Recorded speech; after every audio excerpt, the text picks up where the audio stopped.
This is Engadget. Here's what's happening in the world of technology.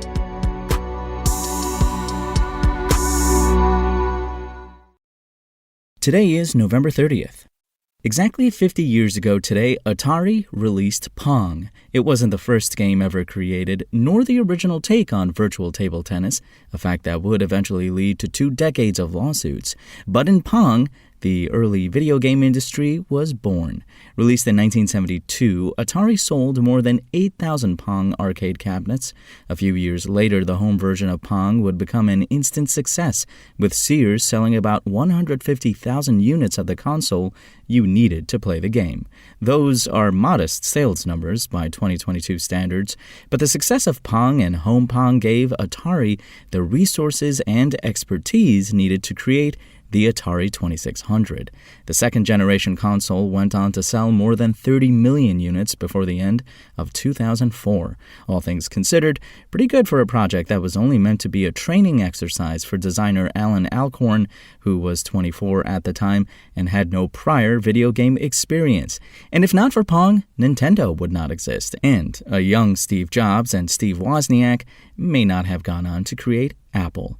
Happy birthday, Pong, and thank you for inspiring countless sequels and knockoffs, as well as the careers of an entire generation of video game designers. And Sony's PlayStation tournaments are finally available to play on PS5, and the biggest upgrade may simply be the greater chance of joining an event. The eSports for Everyone feature now centers around shorter tourneys at regular intervals. It should be easier to find a competition that fits your life.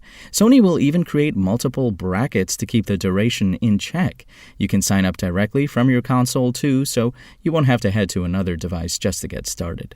The new PlayStation tournament system also boasts a revamped interface that takes advantage of PS5 activity cards and notifications to help you find events, track automatically updated results, and let you know when it's time to play. You can locate competitions from games' home screen sections.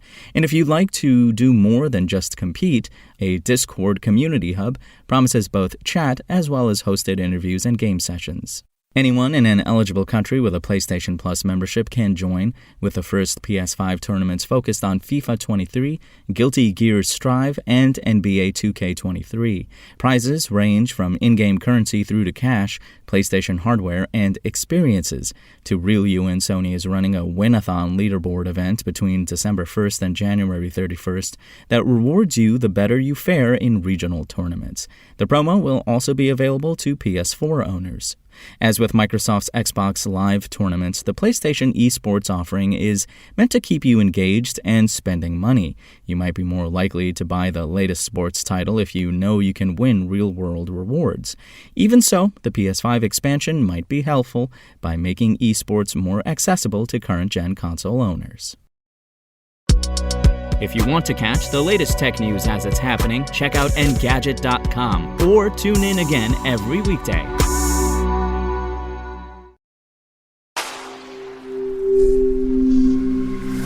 Spoken Layer.